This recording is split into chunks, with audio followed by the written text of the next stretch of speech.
Hello everyone, once again welcome back to this YouTube channel. So today our topic is vascular pathology from the point of FMG.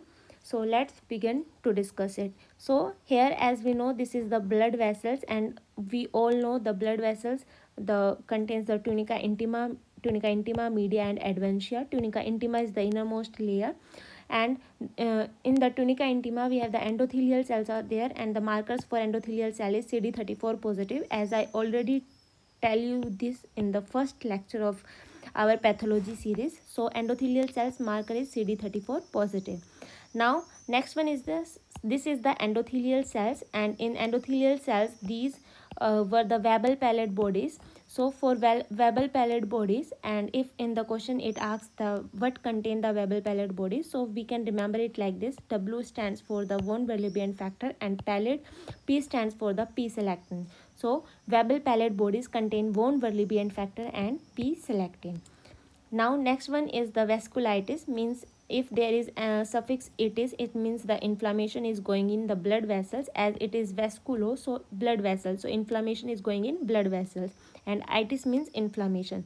So let's classify vasculitis. So classification of vasculitis is like this: large vessels, medium vessels and small vessels. If there is inflammation of the large blood vessels, if there is inflammation of the medium sized blood vessels or the small size blood vessels. So let's, in the large vessels there is temporal arteritis and Takayasu arteritis, and medium sized vessels involve the Pan, Kawasaki and Burgess disease.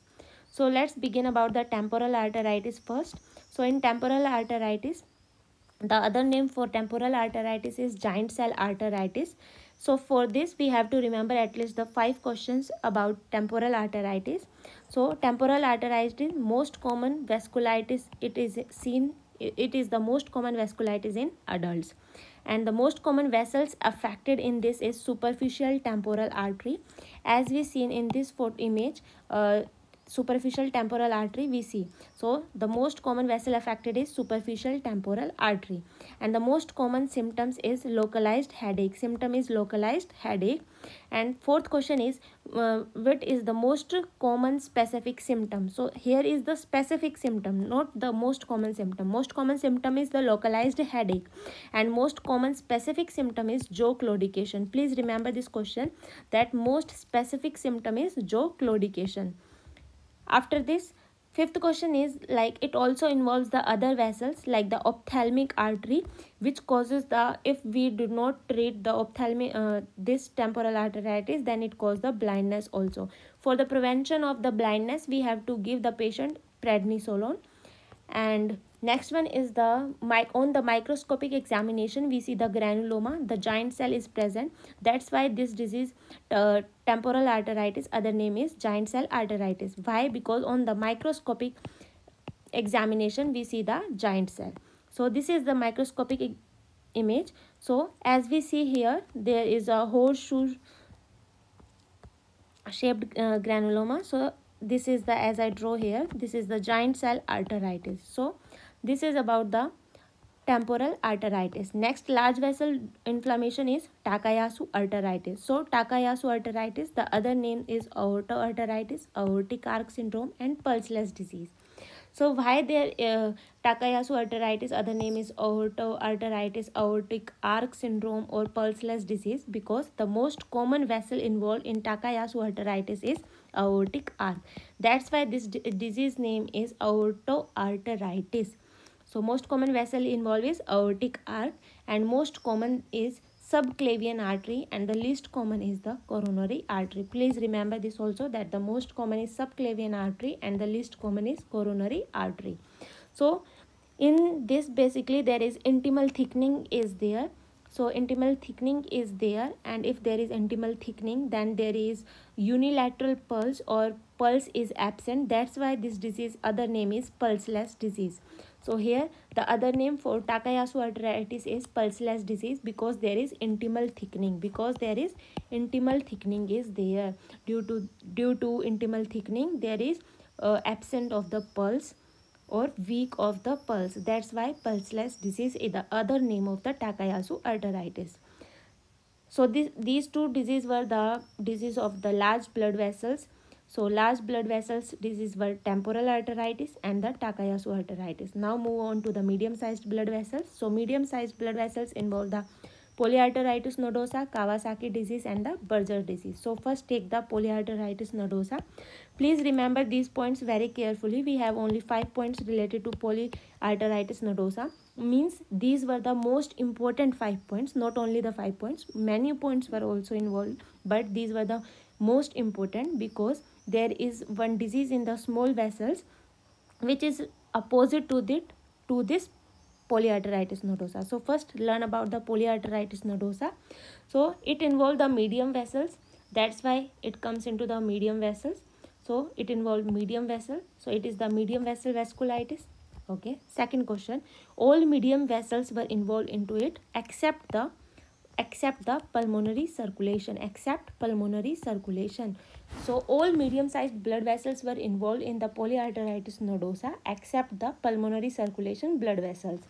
And the kidney is affected, but the patient will not show glomerulonephritis. In this, kidney is affected but not show glomerulonephritis. Fourth question is, it is 30% cases associated with HBS antigen. 30% cases associated with HBS antigen. And the fifth question is, on microscopic examination we see the fibrinoid necrosis. As I already explained this in the first video of our pathology series, that fibrinoid necrosis is seen in 3 conditions. Can you please remind me? So fibrinoid necrosis is seen in 3 conditions. Those were the PAN, malignant hypertension and rheumatic heart disease. Because in fibrinoid necrosis, remember it, like all have 3 letters. So PAN, hypertension and rheumatic heart disease. So this is the extra mild questions, that fibrinoid necrosis is seen in PAN, hypertension and rheumatic heart disease. So this is about the polyarteritis nodosa. 5 points, medium sized vessels except the pulmonary circulation. It does not involve the it does not show the glomerulonephritis. 30% cases associated with the HBS antigen, and on microscopy we see the fibrinoid necrosis. And this is the image of the fibrinoid necrosis, as this is the blood vessels and this all is the fibrinoid necrosis is there. So in this there is the segment involvement, like suppose this is a blood vessels and in the same blood vessels there is segments involved, and in the segment different stages of disease are present at same time in same vessel. Means in the same vessel, if there is in every segment there is the different stage of that particular disease. In polyarteritis nodosa, different stages were present in the same segment of the same blood vessels. Please remember this point also, it is very important, because in the other disease which is small vessel inflammation disease, in that particular disease there is different same stages were present entire in the same vessels, but here different stages of the disease are present at the same time in the same vessels. So this is about the polyarteritis nodosa. This is the first our medium sized blood vessel disease, and the second one is the Kawasaki disease. Remember it, Kawasaki disease is seen in the children less than 5 years. In the questions when it start, it is given in the question that the children is less than 5 years, like children is 3 year or a 4 year child. So remember it, Kawasaki disease occurs in the children less than 5 years. Please remember this point. This is very high yielding point, that Kawasaki disease is seen in children less than 5 years. Now what is the criteria for Kawasaki disease? So here I have one trick for you, that in the criteria for Kawasaki disease is that there is fever is present, and with fever there were more features which are present, but if there is 5 out of 4 feature is present there, then it is a Kawasaki disease. So what were the other features including the fever? Those were the cream. So this is the trick for remembrance, cream. C for conjunctivitis is there. R for rash on the skin. E for edema, there is swelling. A for lymphadenopathy, here A is lymphadenopathy is there. Most commonly is the cervical lymphadenopathy is there. M for mucosal involvement, means the strawberry tongue is seen, as we seen here in this photo. I just zoom it out and you can see that it looks like the strawberry tongue. it looks like a strawberry. So it is a tongue, so it is a strawberry tongue. So strawberry tongue is seen in Kawasaki disease. Other disease also it is seen, but here you can remember that in Kawasaki disease, fever plus cream is present. Means out of all these features, if 4 are present, then it is a Kawasaki disease. So 4 other features were conjunctivitis, R for rash, E for edema, A for lymphadenopathy, M for mucosal involvement is there. So this is about the Kawasaki disease. And as we know that the most common vasculitis in children is HSP, but most common vasculitis in children associated with death is the Kawasaki disease, because it involves the coronary vessels. Why there is death in the Kawasaki disease children? Because it involves the coronary blood vessels. So this is the most important question. Please remember it, that the most common vasculitis, overall most common vasculitis in children is Hinoshulin purpura, but most common vasculitis in children associated with death is Kawasaki disease. Why there is death in Kawasaki disease children? Because it involves the coronary vessels. Now next, second question is the Kawasaki disease associated with anti-endothelial cell antibody. It is associated with anti-endothelial cell antibody, and in Kawasaki disease there is increase of platelet count. There is increase of platelet count. I hope all these 3 questions you must remember it, that the most common vasculitis overall in children is HSP, and the most common vasculitis associated with death in children is Kawasaki disease, because there is involvement of coronary vessels. And the most common Kawasaki disease, it is associated with anti-endothelial cell antibody, and it is also associated with increase of platelet count. So these all were the points for Kawasaki disease. Now next one is the Buerger's disease. This is not Buerger disease, which we read in the nephrology, that Buerger disease there is IgA nephropathy, but here is Buerger. U means vessels. You can remember it. If U is in the spelling of the Buerger, it means that vessels. U is vessels. So it is vascular disease. So Buerger disease is a vascular disease. It is seen in the vasculitis, and here it is associated with chronic smoking, also known as thromboangiitis obliterans, TAO. Buerger disease other name is TAO. So TAO is thromboangiitis obliterans. Here thrombo means thrombus, angiitis means inflammation, and obliterans means there is obliterated lumen. So thrombus, inflammation, and lumen is obliterated in Buerger's disease. So here inflammation in the either inflammation is in the arteries, veins, or nerves. It is very very painful if nerves were involved into it, and it never involved the lymphatics. Please remember this point also, that Buerger disease never involved the lymphatics. It involved artery, veins, and nerves. Nerves are very painful. Artery, veins, nerves involved, but not the lymphatics. So this is about the Buerger disease. It is associated with chronic smoking conditions. So chronic smoking condition, thromboangiitis obliterans is the other name for it. It involves the arteries, veins, and nerves, but it never involved the lymphatics. So this is about the Buerger's disease. These were about the small vessels vasculitis. In small vessel in the medium sized vasculitis, we have the first one is the Kawasaki disease, second one is the Buerger's disease, and third one is the polyarteritis nodosa. So these were the medium vessels vasculitis: PAN, Kawasaki disease, and Buerger's disease. Now next one is the small vessels vasculitis. In the small vessel vasculitis, it divided into the 2 types, like immune complex mediated and post-immune mediated. So in immune complex mediated, we have HSP, that it is the most common vasculitis in the children. And second one is the SLE, because SLE is immune mediated. So immune complex mediated, we have 2 in the small vessels, HSP and SLE. And post-immune were microscopic polyangiitis, Wagner's granulomatosis, and Churg-Strauss syndrome. Now study about the microscopic polyangiitis, about the post-immune. So in microscopic polyangiitis, as I already explained, that the polyarteritis nodosa, the medium vessel vasculitis, is just opposite, means the all the findings of polyarteritis nodosa is just opposite to the microscopic polyangiitis. Microscopic polyangiitis, as we see here, it is the small vessel post-immune small vessel vasculitis, and pan is the medium sized vessels vasculitis. So let's begin about the microscopic polyangiitis.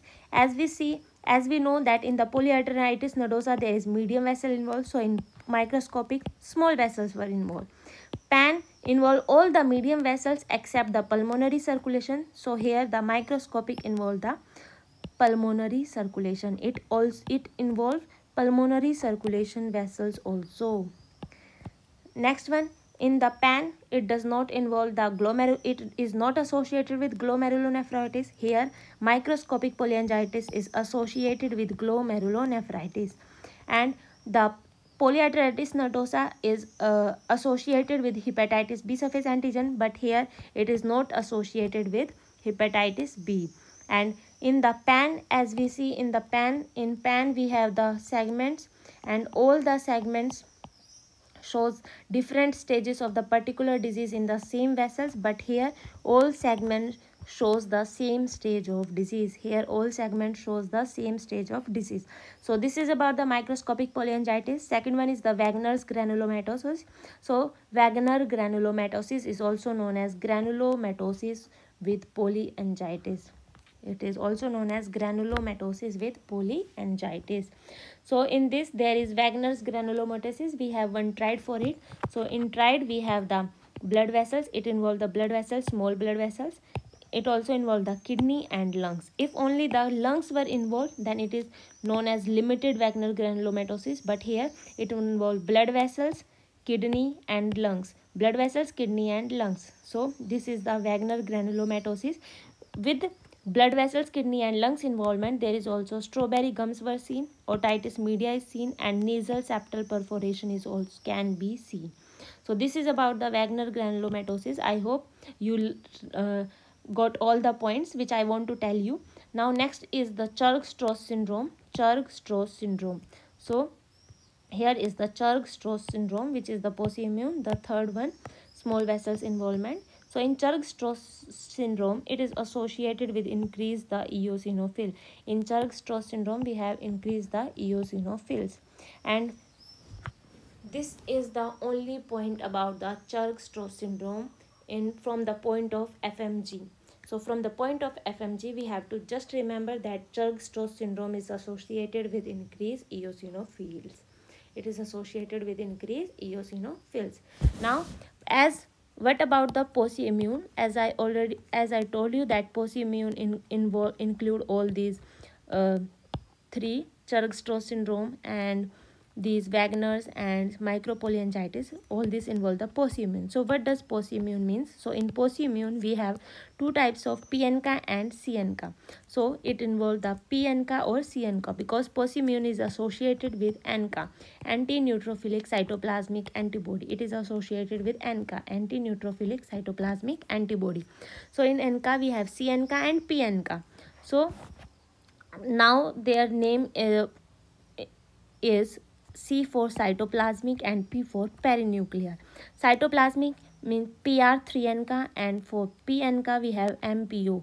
P is not for P because first letter here is M and here is P. So P is not for P. We can remember it. P is not for P. So here PNK, MPO-NK, and CNK we have PR3NK. So MPO-NK, PR3NK. How we can remember that CNK have PR3NK is the example of Wagner's granulomatosis. We can remember it by this trick. W is for Wagner granulomatosis and PR is PR3NK. And in MPO, all other two post-immune examples like microscopic polyangiitis and Churg-Strauss syndrome. So this is about the post-immune. And in the now next is the sclerosis. So sclerosis we have already knew about this in the medicine, that sclerosis, hyaline arteriosclerosis, hyperplastic, Monckeberg and atherosclerosis. So let's learn one by one about the hyaline. First is the hyaline arteriosclerosis. So hyaline arteriosclerosis, as we see, this is the hyaline arteriosclerosis, and in this the benign hypertension or diabetes mellitus is the example, like hyaline arteriosclerosis in benign hypertension and diabetes mellitus patient. And this is the hyperplastic arteriosclerosis. Hyperplastic, it is seen in malignant hypertension. Remember, hyaline is seen in benign hypertension and hyperplastic is seen in malignant hypertension. And we see that there are onion skinning is there like this. So we see, so it is onion skinning in hyperplastic arteriosclerosis, and in hyaline arteriosclerosis, benign hypertension and diabetes mellitus. Now next one is the Monkeyberg sclerosis. So in Monkeyberg sclerosis, it is also known as calcific medial degeneration. Why it is known as calcific medial degeneration?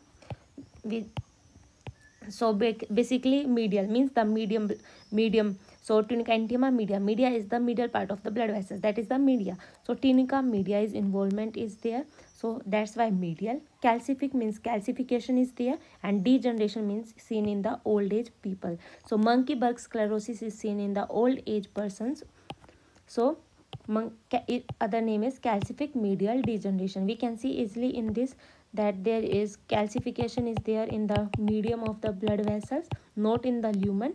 It is seen in the medium. So that's why calcific medial degeneration is the other name for Monkeyberg sclerosis.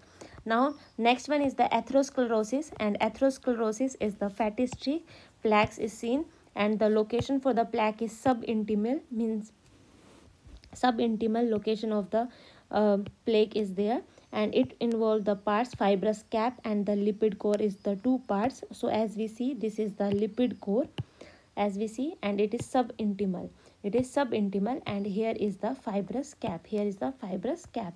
So it contains fibrous cap and lipid core. It contains the foam cells, means the Leyden macrophages. It contains the Leyden macrophages. Now what are the complications of a plaque? So the complication of a plaque, we can remember it by this trick, acute. So complication is remembered by this trick, acute. A for aneurysm, C for calcification, and U for ulceration, and T for thrombosis, and E for embolism. So these were the complications of a plaque: acute, aneurysm, calcification, ulcerative, thrombosis, embolism. Now what were the most common to least common blood vessels involvement in this? So in the sclerosis, the most common to least common blood vessels, first is the, we can remember it by this trick, ACP, Delhi traffic is coming. ACP, Delhi traffic is coming. Sir, ACP, Delhi traffic is coming.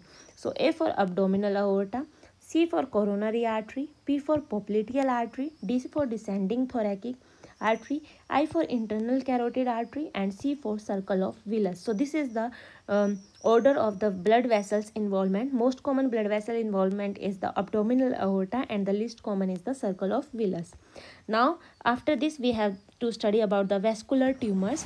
So in the vascular tumors, we have the hemangioma and lymphangioma. So in hemangioma, we have two types. So capillary hemangioma and cavernous hemangioma. So capillary hemangioma and the cavernous hemangioma. So in the capillary means it involves the capillaries. So it involves the capillaries, skin, soft tissue, and the associated with variations. It is associated with variations. And strawberry hemangioma, as we see here, these were the capillaries. And when there we see the dilation, means there is the cavernous hemangioma is seen. It is located in it involves the deep organs and associated with von Hippel-Lindau syndrome. So it is associated with von Hippel-Lindau syndrome, and it is associated with variation strawberry hemangioma. Next one is the lymphangioma. So in lymphangioma in neck, also known as cystic hygroma, which is seen in the Turner syndrome. In front of the neck, we have some mass-like structure that is seen in the Turner syndrome. Please remember it, that cystic hygroma is seen in the Turner syndrome. It is seen in the Turner syndrome. This is the lymphangioma. After lymphangioma, we have the glomus tumor. So glomus tumor is involved but the nail bed, that it is present subungually. So it is present subungually, and there is extremely very painful. So glomus tumor is extremely very painful, and it is present, it involves the nail bed, and it is present subungually. So this is about the glomus. These were all the examples of the benign tumor. Let's move to the intermediate tumor. So in benign tumor we have the hemangioma, lymphangioma, glomus tumor. In hemangioma we have capillary hemangioma and cavernous hemangioma. In lymphangioma we have the cystic hygroma, also known as cystic hygroma, that is seen in the Turner syndrome. And the third one is the glomus tumor, which is very extremely painful and is subungually present. Next one is the intermediate tumor, and in intermediate tumor the example is Kaposi sarcoma. So Kaposi sarcoma is an intermediate tumor of the blood vessels. So the organism which involved is HHV8. So in Kaposi sarcoma, HHV8 is involved and it is associated with HIV/AIDS. And the most common site involved is skin or lower limbs, skin of the lower limbs. And the second most common site involvement is the lymph node. So in Kaposi sarcoma, it involves organism HHV8 associated with HIV and AIDS. Most common site is the lower limb skin, and the second most common site is the lymph node. After this we have the malignant tumor. For the malignant tumor we already learned about the malignant tumor. The example is the angiosarcoma of the liver. So angiosarcoma of the liver, and for this we already learned that for angiosarcoma we have a one trick, that is what means it involves vinyl chloride. It is due to arsenic or thorotrust. Vinyl chloride, arsenic and thorotrust. So this is about the malignant tumor, and that's all for the vascular pathology. I hope you all enjoyed this video. Thank you. Bye bye.